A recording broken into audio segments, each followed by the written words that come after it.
Gente, graças a Deus, mais uma vez aqui reunidos na nossa sala de leitura. Como tem crescido a nossa sala, como o Senhor tem sido bom para conosco, nos revelando a sua palavra, nos dando entendimento. Estou muito feliz com as mensagens que tenho recebido de vocês, alguns de forma particular, outros deixam aí nos comentários. Estava inclusive lendo agora pela manhã uma mensagem que eu recebi no direct do meu Instagram, uma pessoa falando sobre o batismo com o Espírito Santo, conseguindo tirar as dúvidas, alguém que já era cheia do Espírito Santo, mas achava não ser, porque não conseguia narrar o dia do batismo com o Espírito Santo, porque muitos diziam que esse dia é marcado como no dia de Pentecoste, que na mesma hora a pessoa tem que falar outra língua, e isso não tinha acontecido com ela, porém, ela via o fruto do Espírito sendo desenvolvido na sua vida, enfim. Deixa eu falar uma coisa para vocês. Algumas pessoas também têm me mandado perguntas relacionadas ao batismo, nas águas e com o Espírito Santo. Como eu tenho falado para vocês, esse plano aqui é um plano de leitura da Bíblia. Nós pretendemos, se Deus quiser, vamos conseguir, ler a Bíblia toda em um ano. Mas o que eu quero dizer para você, se do jeito que a gente já está lendo, apenas interpretando os textos, já vai tempo, imagine vocês, eu peço a paciência de vocês, imagine vocês se eu fosse ficar todo dia mergulhando em um assunto, não ia dar tempo. Se eu for falar hoje só sobre batismo com o Espírito Santo, eu levaria aqui umas 3 horas. Então, esses são assuntos, são temas que eu trago em um outro ambiente. E ali é dividido 2 aulas, 3 aulas, 4 aulas, enfim. Por exemplo, ceia, conhecido como Santa Ceia. Eu tenho 3 aulas. Então, foi de 3 horas dividido em 3 aulas só falando de ceia. Então, assim, é muito assunto. Mas eu digo para você o seguinte, se você estiver focado na leitura, acompanhar todos os dias, a leitura ela já vai esclarecendo a sua mente, você já vai ter um norte, você não vai estar enganado, iludido. E aí, se você disser assim, não, mas eu quero me aprofundar, quero saber mais, eu quero ser dotado de um conhecimento tal para que eu possa também ensinar, aí você vai ter que mergulhar. Aí, quando eu te chamar para um outro ambiente, aí você vai, uma live complementar, você vai, mandar algum link lá nos grupos, clica no link, assiste, enfim, aí você vai mergulhando, você vai buscando a profundidade nos assuntos, tá bom? Por exemplo, muitas pessoas estão perguntando, posso receber ou é possível receber o Espírito Santo antes de ser batizado nas águas? Tem muita gente preocupada com isso. Eu até não entendi o porquê de tanta preocupação assim, porque o batismo nas águas é uma coisa tão simples, faz parte da religiosidade do cristão verdadeiro. E há muitas pessoas falando assim também, mas eu sou obrigado a me batizar nas águas para ser salvo? Se eu só crer em Jesus, me converter, eu preciso realmente ser batizado nas águas? Precisa, não é que você precisa para ser salvo. Até aqui o que nós temos lido, a gente vai ler muito mais isso ainda, você vê que a salvação é pela graça, mediante a fé em Cristo, arrependimento, só que o batismo faz parte dos sacramentos de Cristo deixado para a sua igreja. Um dos sacramentos, ceia do Senhor, é uma ordem. Ele disse, comei e bebei, e quem não come e não bebe não é digno de mim. Comei e bebei e anuncie a minha vinda, até que eu volte, façam isso. Divida o pão, vive em comunidade. Oração faz parte da igreja de Cristo. O congregar, o estar reunido com os irmãos, faz parte da igreja de Cristo.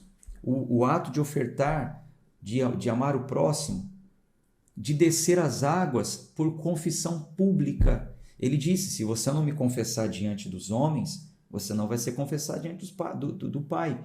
Então, o batismo nas águas faz parte de uma celebração, marca a entrada da pessoa no cristianismo. Então, o batismo é para quem é cristão. Você é cristão? Então, o que um cristão tem que fazer? Um cristão precisa ser batizado nas águas e um cristão precisa participar da ceia, um cristão precisa ajudar o próximo, um cristão precisa seguir uma cartilha. Ponto. Não é que essas coisas elas são feitas para que você seja salvo. Não. Para que você seja salvo, Jesus já fez o que você teria que fazer na cruz. Aí quando você o recebe, aí você precisa fazer o que ele ensina. Você precisa tomar a sua cruz e segui-lo. Então é assim, muitas pessoas ficam querendo colocar uma regra ou encontrar uma regra. Posso ou não posso? É assim ou é assado, como se fosse uma regra. A gente não pode colocar uma regra no Espírito Santo. O Espírito Santo só desce se for dessa forma. Não, a gente vai ver na Bíblia que não é regra. A gente vai ver que o fluir do Espírito Santo acontece de várias formas. Então há quem está perguntando, mas é possível a pessoa receber o Espírito Santo antes de ser batizado nas águas? É possível. E nós vamos ler isso juntos. Calma, a gente vai ler isso junto. A gente vai ler. Em outros capítulos nós vamos ler que isso é possível. É possível a pessoa ser salva sem se batizar nas águas? É possível também. O ladrão na cruz foi salvo sem se batizar nas águas. É possível. Então, aí às vezes as pessoas querem colocar regra. Ah, mas se não for, não é salvo. Não é assim. Existem manifestações diferentes, pessoais, pontuais, mas existe uma doutrina a ser seguida. Então, tendo a oportunidade, desça as águas. Confessou Cristo como seu Salvador realmente? Isso foi uma declaração pública, descendo as águas? Ok. Não, eu aceitei Cristo, só eu, sozinho, mas eu não quero que ninguém saiba. Não, mas eu aceitei Cristo, não quero que ninguém saiba. Aí você está sentindo vergonha de descer as águas, de confessá-lo diante das pessoas. Por quê? Então, aí isso começa já a pesar. Isso precisa ser analisado, tá? Mas vamos seguir a leitura. Abra sua Bíblia em Atos, capítulo 8. Vamos lendo, vamos entendendo, vamos interpretando os textos.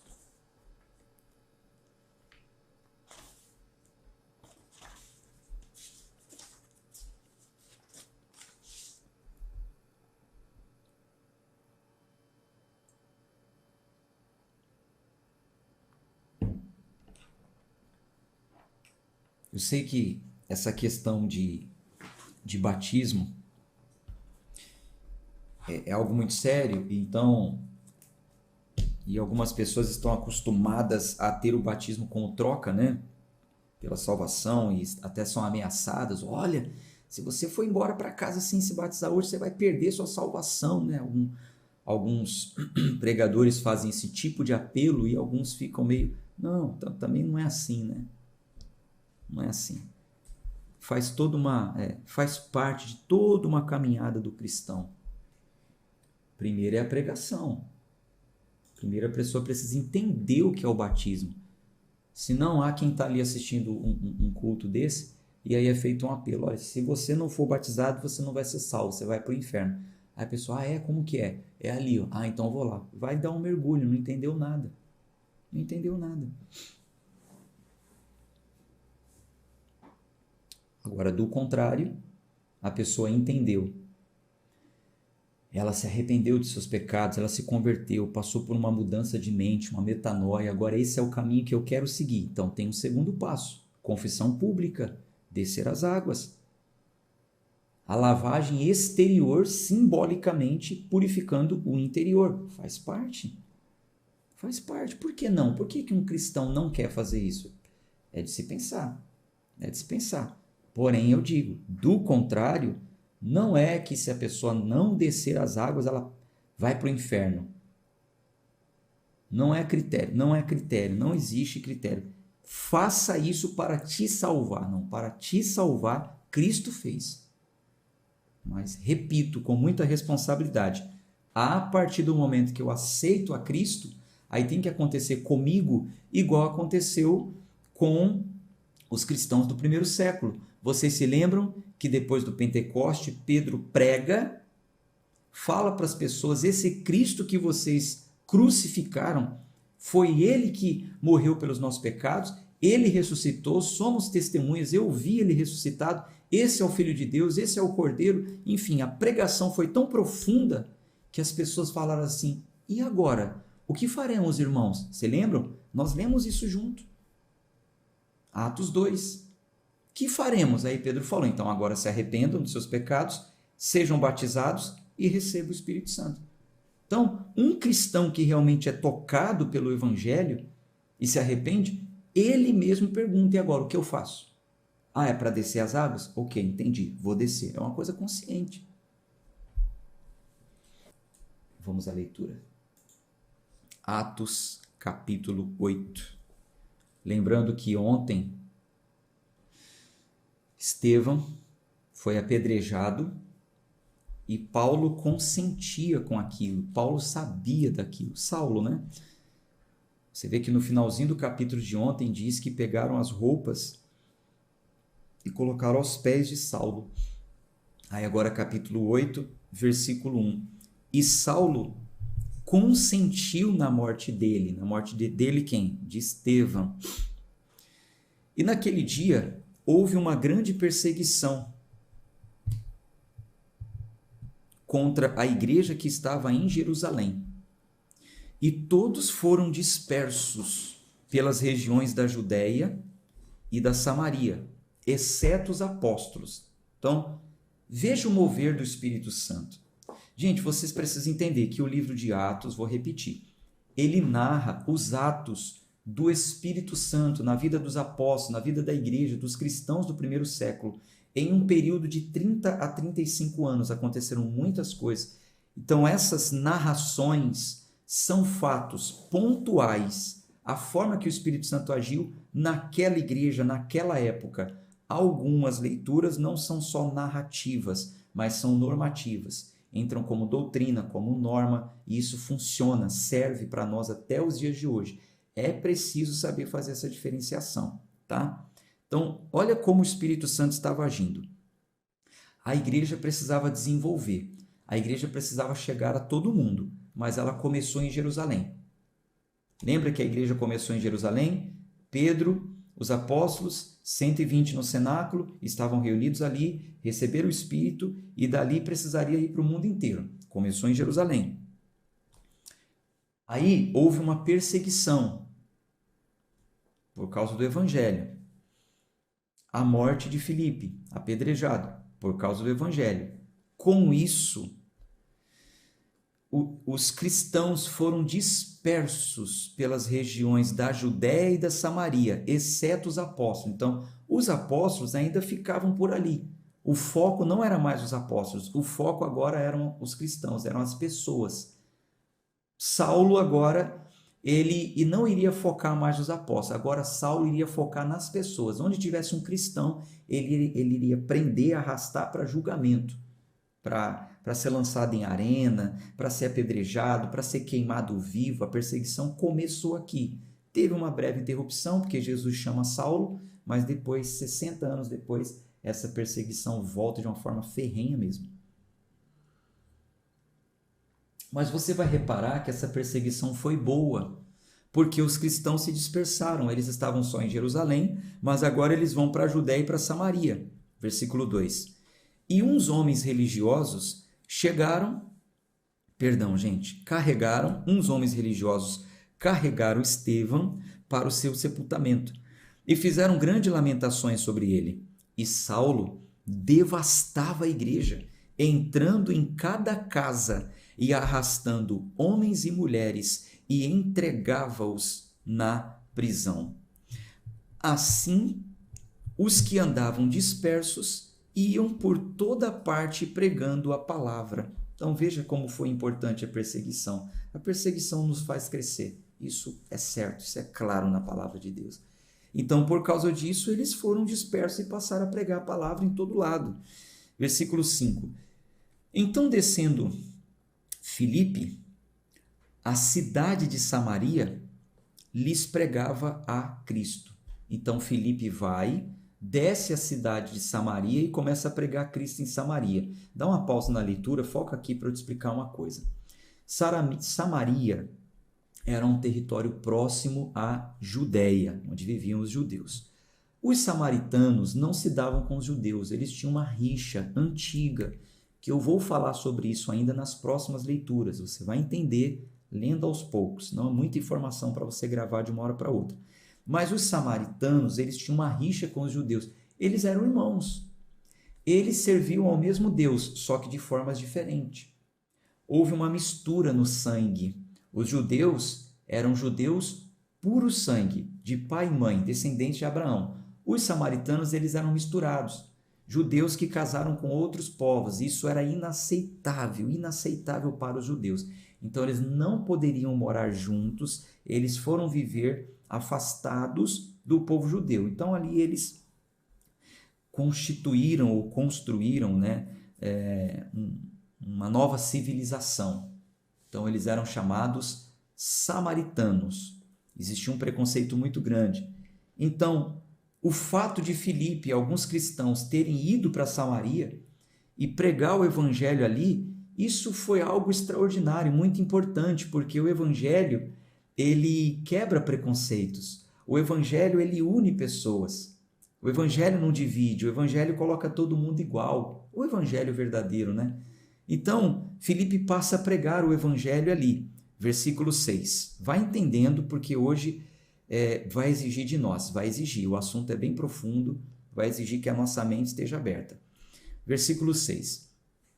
E as multidões unanimemente prestavam atenção às coisas que Filipe falava, ouvindo e vendo os milagres que ele fazia. Porque os espíritos imundos, clamando em alta voz, saíam de muitos que estavam possuídos por eles, e muitos paralíticos e os que eram coxos eram curados. E havia grande alegria naquela cidade. Repare agora, deixe grifado na sua Bíblia. Quando você vê grifado aqui na minha, grife na sua, faça notas adicionais. Quando eu te mandar o PDF, confere, leia novamente. Tem que ter interesse. Tem que ter interesse para a gente realmente crescer em conhecimento. Versículo 9.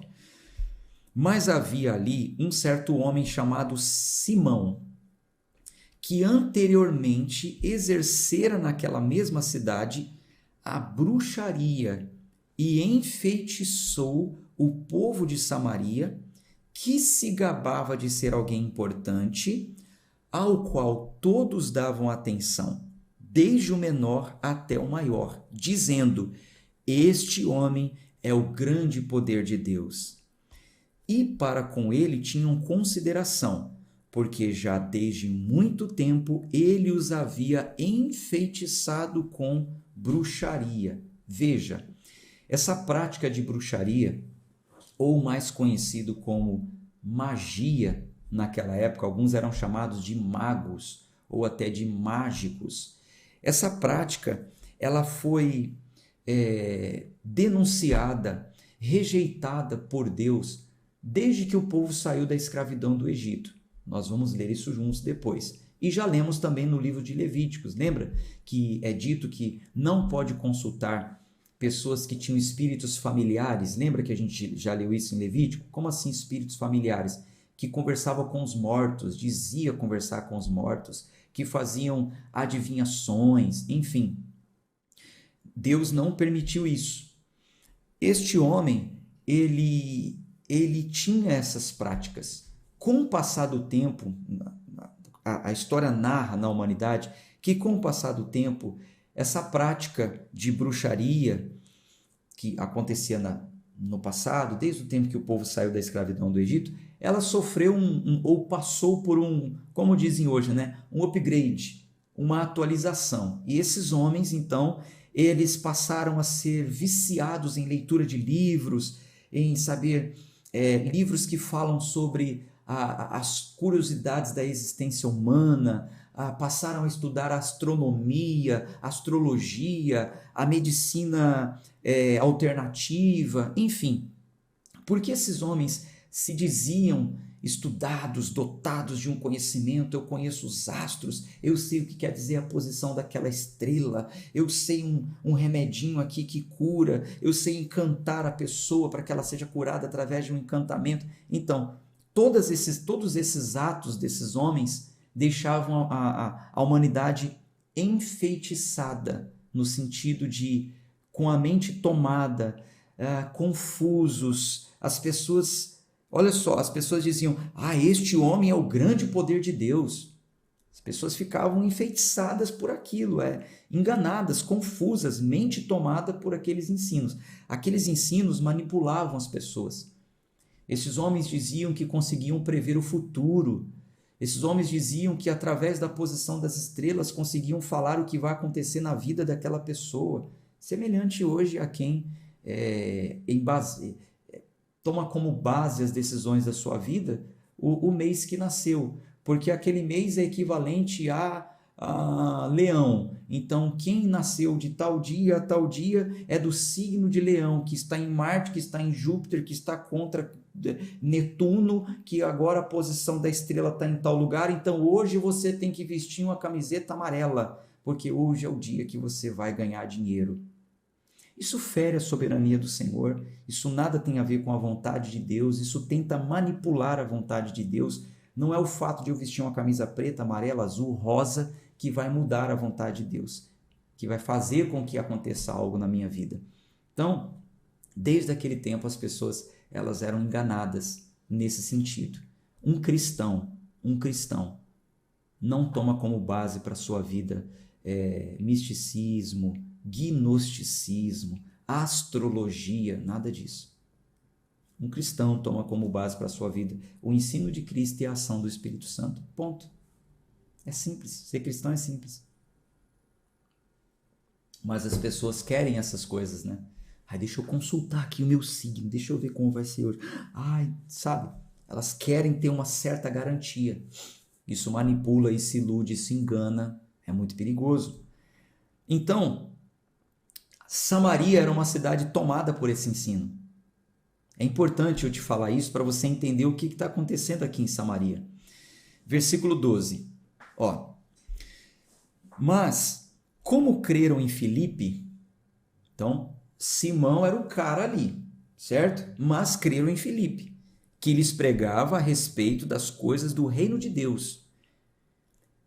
Leia com atenção, vou colocar uma bolinha aqui, leia na tela aí, E em nome de Jesus Cristo, eles eram batizados, tanto homens quanto mulheres. Por gentileza, escreva nos comentários. Eles eram batizados em nome de quem? Escreva nos comentários. Eu quero que você entenda, fique gravado isso para você aprender. Hoje é uma aula. Posso dizer que hoje não é nem uma leitura. Hoje é uma aula. Escreva aí. Eles eram batizados em nome de quem? Escreva, por favor. Deixa eu ler aqui nos comentários. Quero aguardar começar a chegar aqui nos comentários.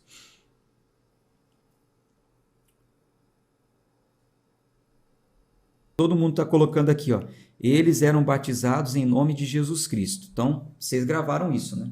Eles eram batizados em nome de Jesus Cristo. Agora vamos continuar. Versículo 13. E o próprio Simão também creu. Então, o próprio Simão creu na pregação do Evangelho do Reino. E tendo sido batizado, ele continuou com Filipe e se maravilhava, vendo os milagres e sinais que eram feitos. Ora, quando os apóstolos que estavam em Jerusalém ouviram que Samaria tinha recebido a palavra de Deus, eles enviaram para lá Pedro e João. Vai vendo. Os quais, tendo descido, oraram por eles para que eles pudessem receber o Espírito Santo.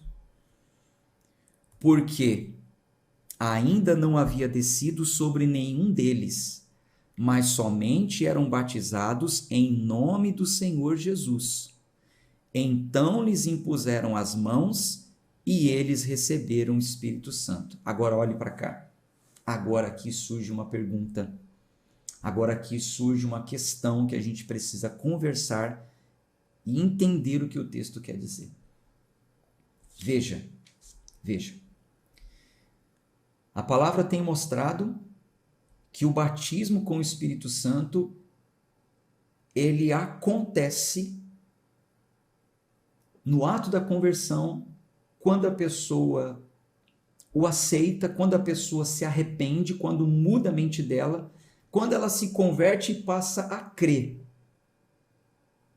Não é aquela coisa, você tem que buscar em outro momento, você tem que fazer vigílias do Espírito Santo, você tem que fazer campanha, jejum, voto, promessa para receber o Espírito Santo. Temos visto que não é assim, temos visto que já faz parte o recebimento do Espírito Santo. Mas há quem vai pegar esse texto e dizer assim, olha, mas aqui está dizendo que eles foram batizados e não receberam o Espírito Santo. Olha o texto, versículo 14. Quando os apóstolos que estavam em Jerusalém ouviram que Samaria tinha recebido a palavra de Deus, enviaram Pedro e João, os quais, tendo descido, oraram por eles para que recebesse o Espírito Santo, porque não havia descido sobre nenhum deles, mas somente eram batizados em nome do Senhor Jesus. Ora, então eles foram batizados, mas não tinham recebido o Espírito Santo? E só depois receberam o Espírito Santo? Por que aconteceu isso pontualmente com o povo de Samaria? É curioso isso. É um fato curioso. Deixa eu te responder. Vamos entender o texto, vamos entender a história. Como eu disse para você, Samaria era uma região enfeitiçada por outros ensinos. Certo? Quando Filipe prega o evangelho para eles, prega o evangelho do reino, Filipe leva eles ao entendimento de quem era Jesus Cristo, ensina-os quanto ao perdão dos pecados e à reconciliação pela graça, não mais por aquelas práticas que eles tinham na cidade. Alguns tinham aquela prática que cederam ao gnosticismo do grande pregador que existia ali, o Simão, e tantas coisas que eles faziam. Eles creram. Só que eles foram batizados em nome de quem? Lembra que eu pedi para vocês escreverem aí nos comentários? Eles foram batizados apenas em nome... Leia aqui o versículo 16. Lê na tela aí. Mas somente eram batizados em nome do Senhor Jesus. E qual foi a ordem de Jesus aos seus discípulos? Mateus 28, versículo 19. Vamos ler. Mateus 28, versículo 19. Último capítulo, depois da morte e ressurreição de Cristo, ele aparece aos seus discípulos e dá uma ordem. Versículo 18. Mateus 28, versículo 18. E Jesus veio e lhes falou, dizendo: Foi-me dado todo o poder no céu e na terra. Portanto, ide, ensinai todas as nações, batizando-as em nome do Pai, e do Filho, e do Espírito Santo, ensinando-as a observar todas as coisas que eu vos tenho mandado. E eis que estou convosco, sempre, até o fim do mundo. Amém. Qual era a ordem? Batizar em nome do Pai, do Filho e do Espírito Santo. Ensine as coisas do Pai, do Filho e do Espírito Santo. E Filipe, até o momento, Filipe, ele tinha pregado e ensinado as coisas do Pai. Ninguém sabe do Filho se não souber do Pai, ninguém sabe do Pai se não souber do Filho. Os dois estão ligados, o ensino está muito atrelado, ligado. É preciso falar, Deus enviou Jesus para te salvar, está muito ligado. Essas foram as pregações de Filipe em Samaria, só que faltou ainda o quê? O Espírito Santo. Quando os discípulos ouviram isso, que Filipe estava tendo sucesso na pregação lá em Samaria, então mandou o reforço, né? Vai lá, Pedro. Vai lá, João. Quando Pedro e João chegaram, então eles começaram a pregar sobre o Espírito Santo, a completarem a obra que Filipe já tinha começado, a orar pelas pessoas, a impor a mão nas pessoas para que elas recebessem o Espírito Santo. Então isso aconteceu pontualmente em Samaria. Esse foi o ato do Espírito Santo e dos apóstolos em Samaria, por causa dessa questão toda que eu estou te dando aqui, a explicação. Mas veja, não é regra. Não tem que se colocar como regra. É uma regrinha. Assim que recebe, assim que batiza, recebe. Ou não pode ser antes, não pode ser depois. Vocês vão ver que não é regra. Vocês vão ver aqui o Espírito se manifestando de várias formas. A gente vai ver, mas você vai entender sempre que é por graça, é por misericórdia, não é pelo que a pessoa faz. Aqui também, o recebimento do Espírito Santo foi porque eles receberam o ensino, receberam a oração dos apóstolos e foram batizados com o Espírito Santo. O texto é claro. Então, versículo 17. Então lhes impuseram as suas mãos e eles receberam o Espírito Santo. Versículo 18. E Simão, lembra de Simão? O bruxo, o mágico, que enganava as pessoas, que tinha se convertido, sido batizado nas águas. Agora você vai vendo o porquê que muitas pessoas naquela cidade, inclusive Simão, ainda não tinham recebido o Espírito Santo. Imagine se Simão já tivesse recebido o Espírito Santo. Vamos ver aqui, ó, o coração de Simão sendo revelado. Vamos ver aqui, ó, o coração de Simão sendo... Ó, outra coisa, deixa eu falar uma coisa. Ó. O Moisés colocou aqui, ó, isso aqui é importante para a nossa leitura. Deixa eu pegar o comentário dele. Ó, Moisés colocou aqui, ó. Minha esposa congrega em uma igreja que batiza só no nome de Jesus. Mas entendi, o Espírito vem de forma diferente em vários relatos. Sim. O batizar em nome do Pai, do Filho e do Espírito Santo não é que seria apenas aquela citação na hora do mergulho. Quando Jesus disse assim, ó, vocês têm que batizar em nome do Pai, do Filho e do Espírito Santo, não é que naquela hora que a pessoa for batizada tem que citar, olha, eu te batizo em nome do Pai, do Filho e do Espírito Santo e mergulhar. Não é só essa citação. Jesus disse na sequência, ensinando todas as coisas. Gente, o batismo é só uma cerimônia, é o mergulho, é um marco, é uma confissão pública. Eu posso batizar uma pessoa em nome do Pai, do Filho e do Espírito Santo, mas não ter ensinado nada para ela do Espírito Santo. Como que uma pessoa vai receber o Espírito Santo ao ser mergulhada nas águas se ela nunca ouviu falar do Espírito Santo? Gente, por favor, eu peço para vocês paciência. Se fosse um estudo, eu ia pular com você agora em outro capítulo e já te mostrar onde fala isso. Mas calma, nós vamos ler aqui juntos uma parte onde Pedro pergunta, e aí, vocês receberam o Espírito Santo? E eles vão falar assim, nós nunca nem ouvimos falar do Espírito Santo, nós só fomos batizados nas águas. E aí Pedro fala, então receba o Espírito Santo. Então, como? Eu pego uma pessoa, eu mergulho ela em nome do Pai, do Filho e do Espírito Santo. Mas ela não ouviu falar do Espírito Santo, ela não entende quem ele é, ela não se converteu ao Espírito Santo. A revelação não chegou ao coração dela. Então ela foi batizada, a graça alcançou, ela foi perdoada. É o primeiro passo na vida do cristão. Mas o recebimento do Espírito Santo ele vem também da pregação, do ensino, da conversão ao Espírito Santo. Então faz parte de um mergulho mais profundo de entendimento na palavra. Vamos continuar lendo para vocês entenderem isso aqui. Então veja. Se Simão tivesse recebido o Espírito Santo assim que mergulhou nas águas, olha o problema que isso ia acontecer. Veja como o Espírito Santo sabe como trabalhar. Por isso, não limite, não coloque regra.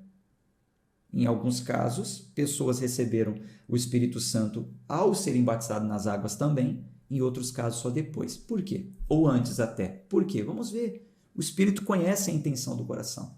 Versículo 18.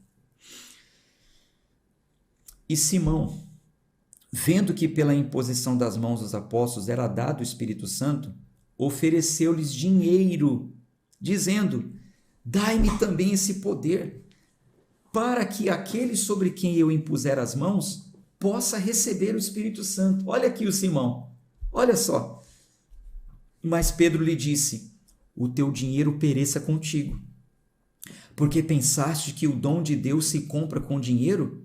Tu não tens parte nem sorte neste assunto, porque o teu coração não é reto aos olhos de Deus. Olha, Simão, por isso que você não recebeu o Espírito Santo. Você até foi batizado nas águas, você se arrependeu dos seus pecados, você aceitou Jesus, tá bom. Mas por isso que você não recebeu o Espírito Santo, porque a sua intenção era ruim. Qual era a intenção de Simão aqui? Simão revelou que o seguinte, ele não mudou.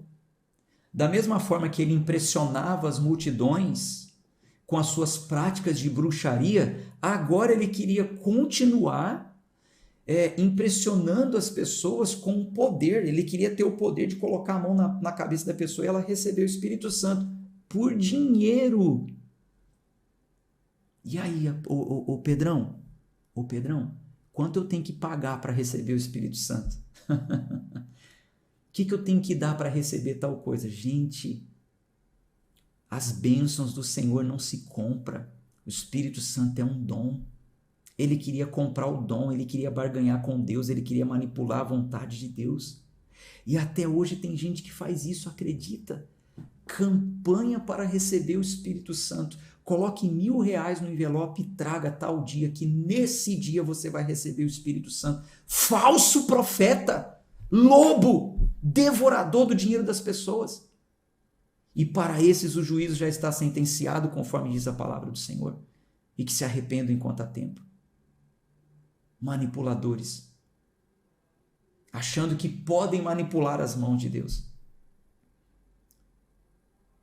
Pedro refuta esse tipo de intento do coração e fala: você não tem parte nisso.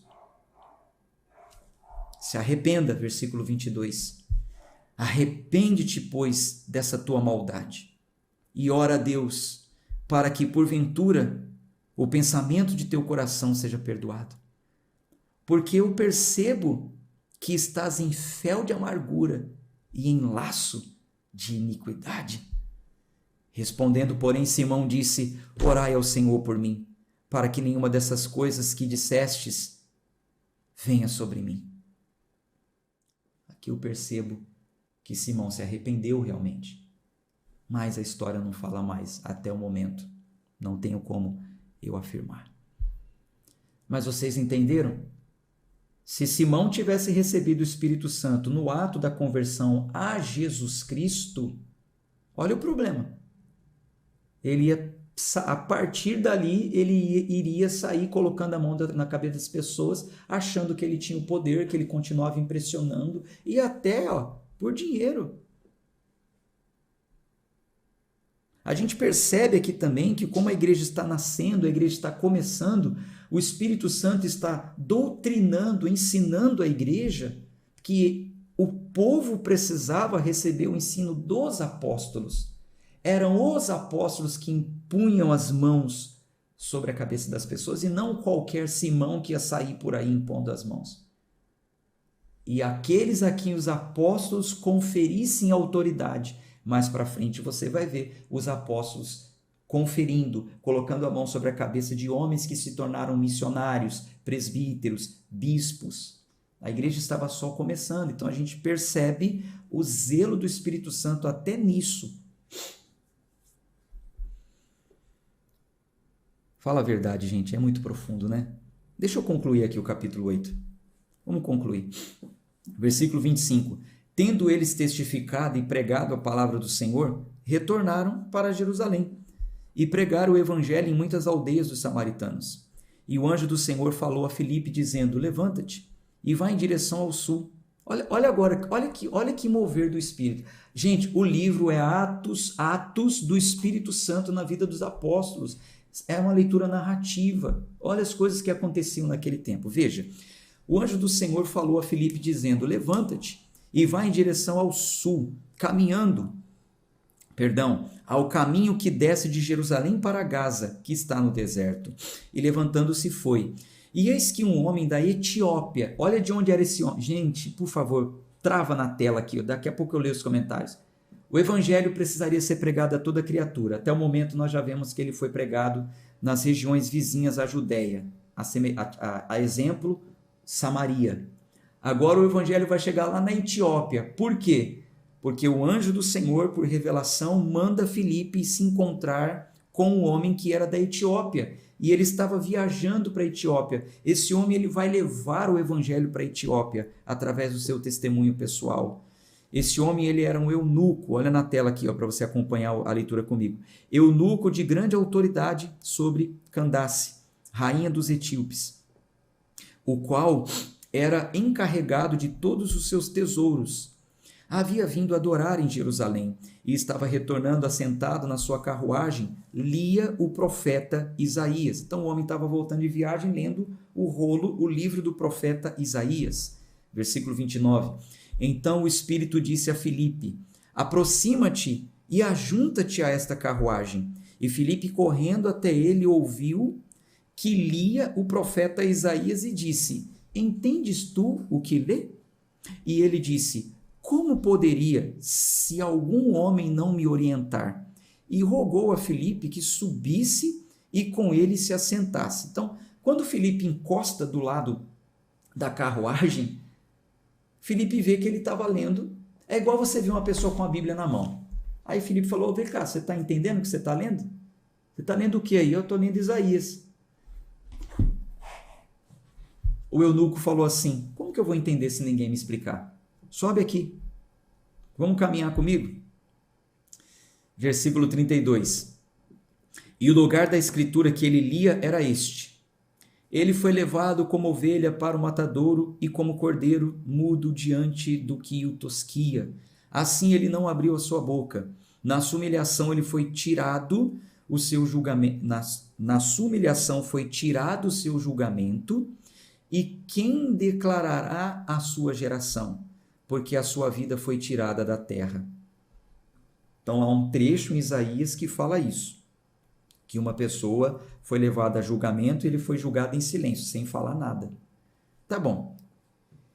Versículo 34. E respondendo o eunuco a Filipe disse: rogo-te, de quem fala o profeta isso? De si mesmo ou de outro homem? Então, abrindo Filipe a sua boca e começando nessa escritura, lhe pregou acerca de Jesus. Então, Filipe começou a explicar para ele. E falou sobre Jesus. E eles, indo em seu caminho, chegaram até certa água. E o eunuco disse: eis aqui água. O que impede que eu seja batizado?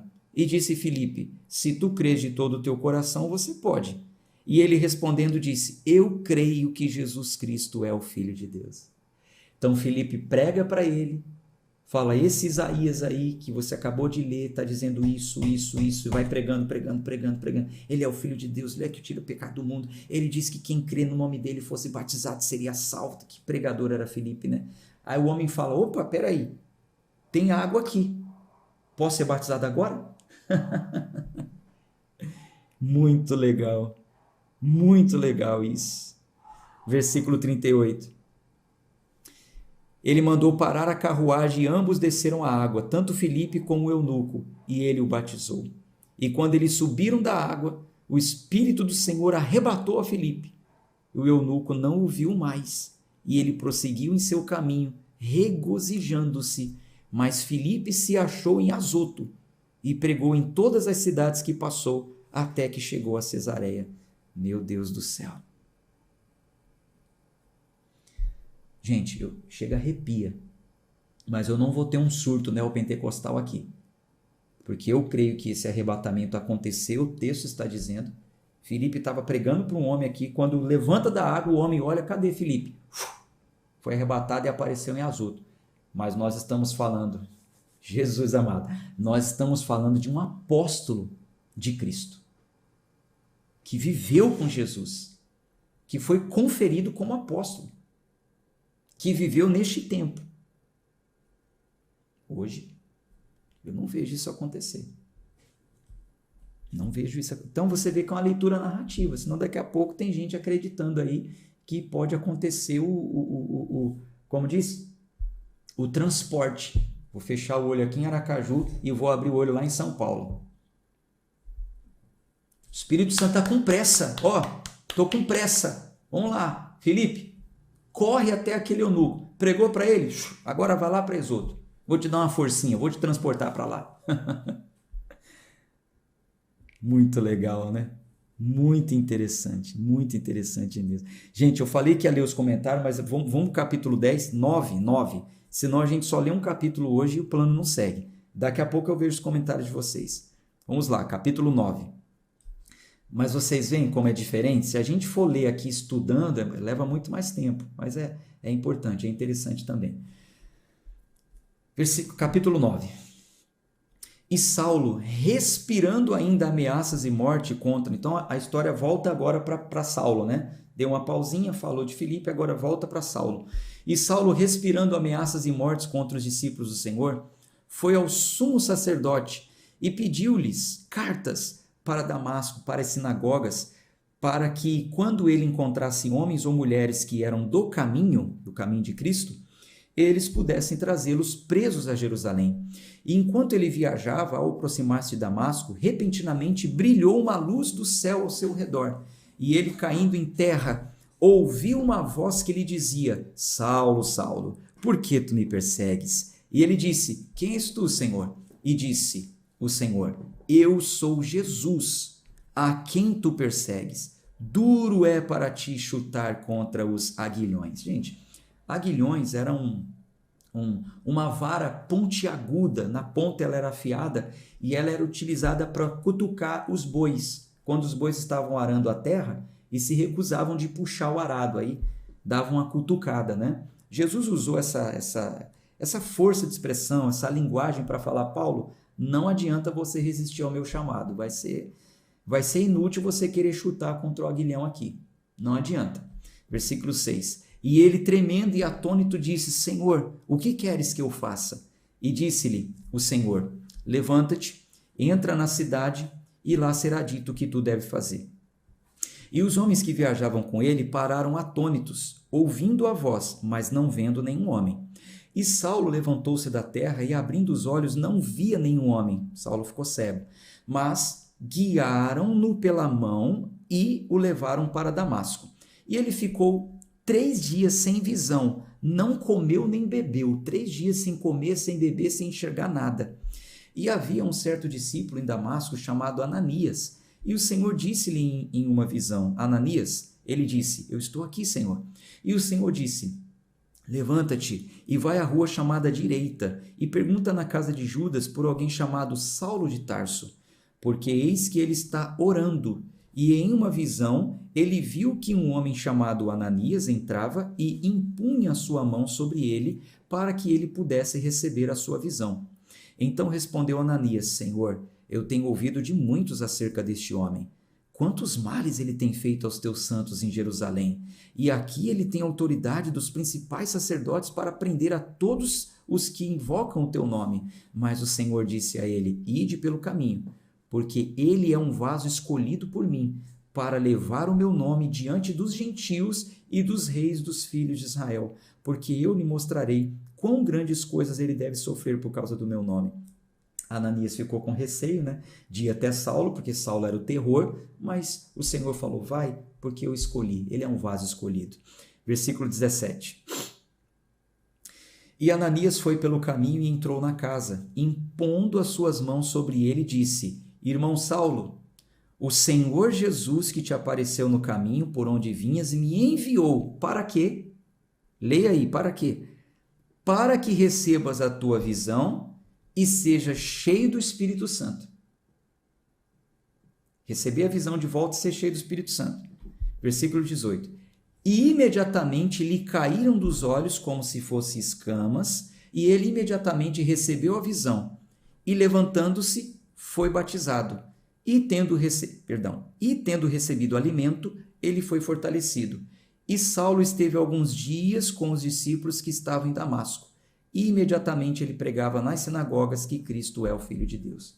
Então Ananias entra ali com o fim de dar a ele a visão novamente e de entregar a ele o Espírito Santo, que ele fosse cheio do Espírito Santo.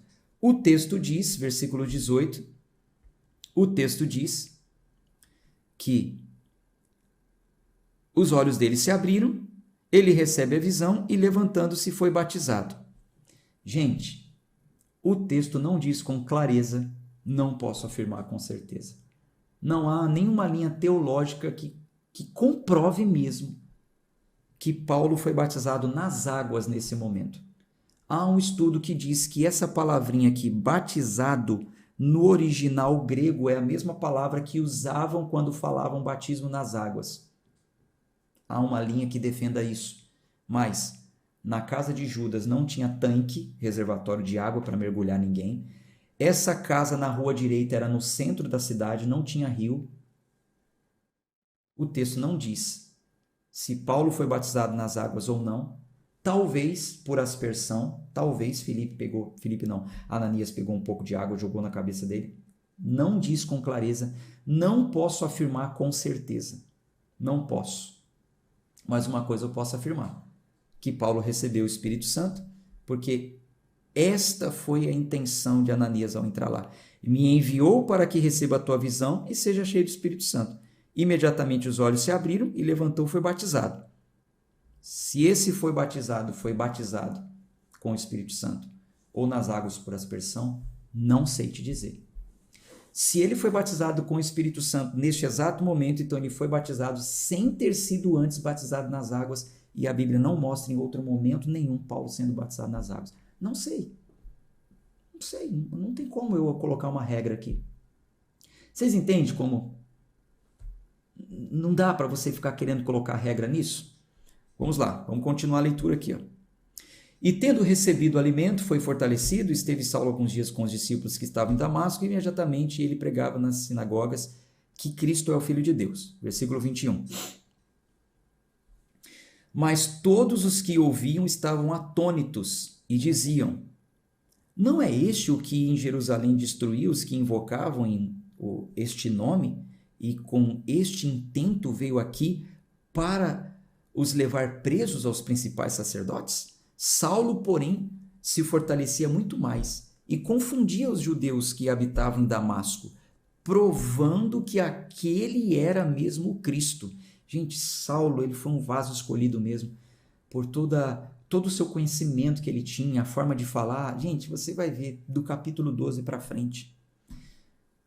Saulo, enfim, com ousadia, né? Pregando para judeus, conseguindo falar de forma muito, como diz, muito persuasiva. Vocês vão ver isso. Versículo 23. E tendo passado muitos dias, os judeus tomaram conselho para matá-lo. Mas Saulo tomou conhecimento do complô, e eles vigiavam os portões de dia e de noite para o matarem. Então, os discípulos tomaram-no de noite e desceram-no pelo muro dentro de um cesto. Olha só que coisa. Queriam matar Saulo. Eles ficaram sabendo do complô e de noite desceram Saulo escondidinho dentro de um cesto, por corda desceram Saulo por trás do muro da cidade. E quando Saulo chegou a Jerusalém, procurava juntar-se aos discípulos, mas todos o temiam,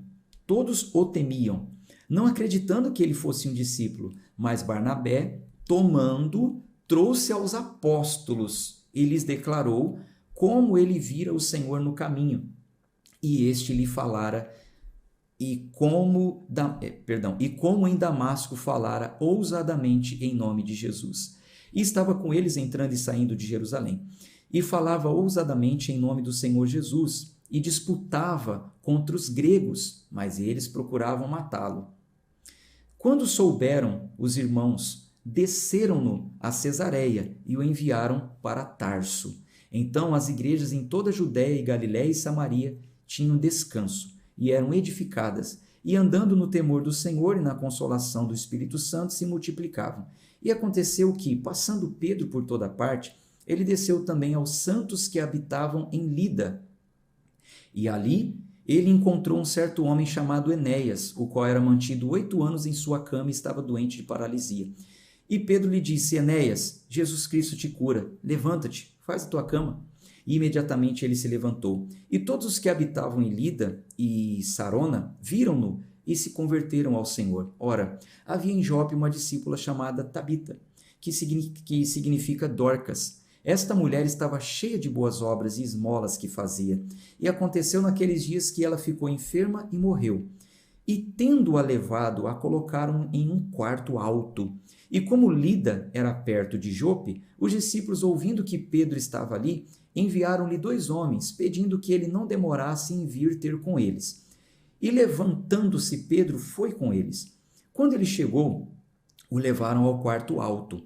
E todas as viúvas estavam em pé, chorando, mostrando as túnicas e vestes que Dorcas fizera quando estava com elas.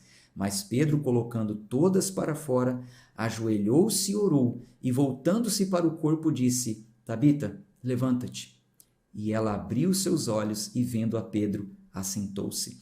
E ele, dando-lhe a sua mão, a levantou, e chamando os santos e as viúvas, a apresentou. Santos eram separados, tá? O povo santo, não era santo como a gente conhece hoje, canonizado, imagens. Eram os escolhidos, os separados, os santos, os convertidos. Apresentou a viúva viva. E isto foi conhecido por toda Jope, e muitos creram no Senhor. Versículo 43 tem um comentário aqui importante. E aconteceu que permaneceu muitos dias em Jope com um certo Simão curtidor. Simão era curtidor. Curtidor do quê?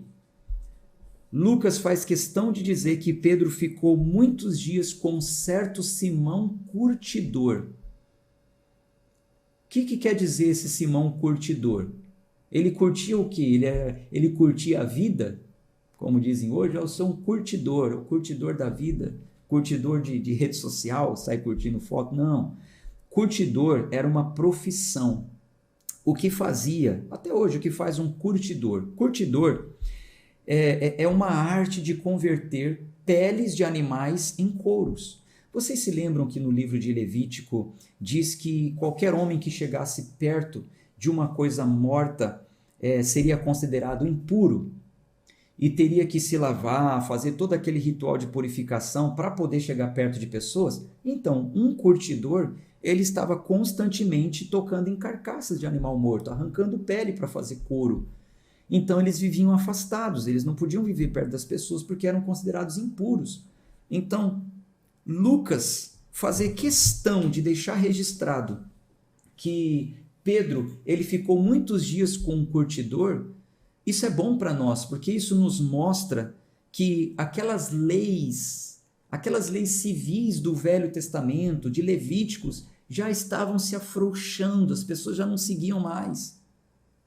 E Pedro já tinha sentido liberdade em Cristo. Bom, eu sou livre, não preciso mais cumprir essa lei. Apesar de ser judeu, um judeu não pode ficar próximo a um curtidor, porque ele está impuro, mas eu sou livre em Cristo. Essa lei hoje não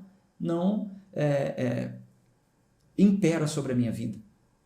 Então vocês veem que essas leis foram descontinuadas para quem era cristão. É muito importante esse relato de Lucas em dizer que Pedro ficou muitos dias com um curtidor. Tá bom?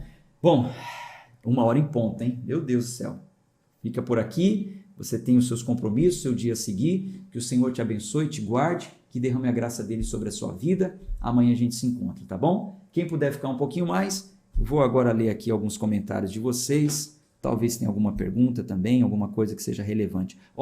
Você que acompanha a leitura em outro horário, gente, me ajude, curte, comente também, porque tudo isso faz parte para que a plataforma YouTube entenda que esse assunto é bom e entregue para mais pessoas, tá? Não deixe de comentar, não deixe de curtir, não deixe de compartilhar. Seja um compartilhador da palavra de Deus, fale com pessoas dessa leitura, para que o nosso clube ele vá avançando e vá entregando a verdade para aqueles a quem o Senhor quer buscar e você seja um instrumento, tá bom?